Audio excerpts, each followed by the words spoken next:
Arcadian Vanguard presents the Wrestling News in your daily wrestling newscast for Sunday, November 17th, 2024.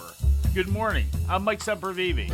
We begin today with AEW Collision broadcast last night on TNT featuring matches taped Thursday night at the MVP Arena in Albany, New York. The show concluded with a promo from AEW World Champion Jon Moxley regarding his match at Full Gear with Orange Cassidy. At Full Gear, I smear Orange Cassidy's blood on our flag, and I plant it in the ground so hard it'll never get moved. You want to ride with me? You want to ride in my AEW? We ride into battle every single day to grab pro wrestling by the balls, and you better be ready to die on your shield every single day. And if you're not, get out, or you will get taken out.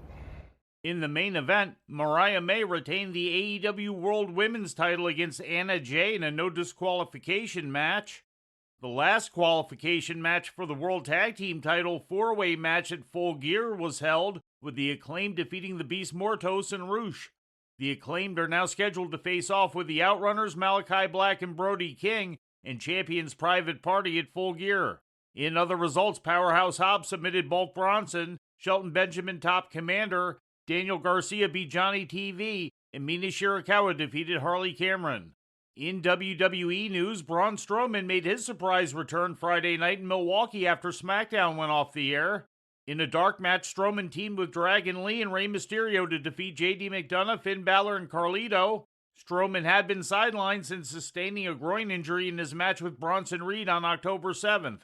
Turning to Japan, All Japan Pro Wrestling presented the third night of the 2024 Real World Tag League last night in Sendai. Victorious in Block A matches were the Saito brothers and the team of Makoto Ueshi and Mike DeVecchio.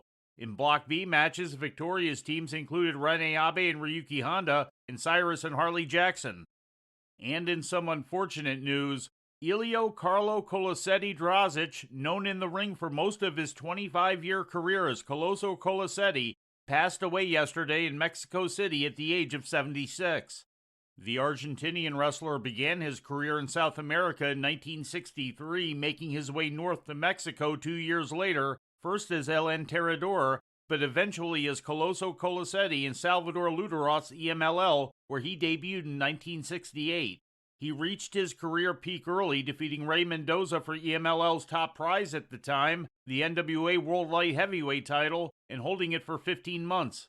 Colosetti also competed extensively in Texas as well as Southern California, where he held the America's Tag Team title with Jonathan Boyd in 1979. He retired in 1991, not long after losing a hair versus hair match to Perro Aguayo in Mexico City.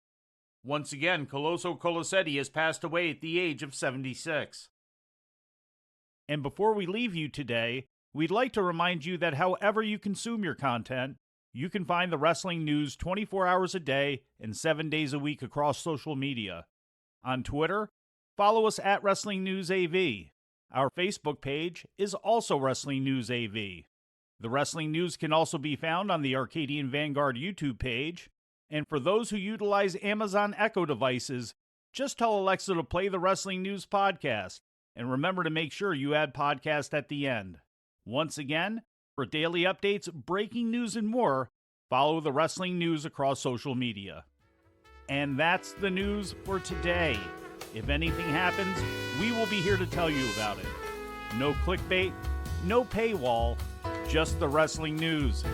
The Wrestling News is a division of Arcadian Vanguard, and the Wrestling Newscast is a production of the Arcadian Vanguard Podcast Network.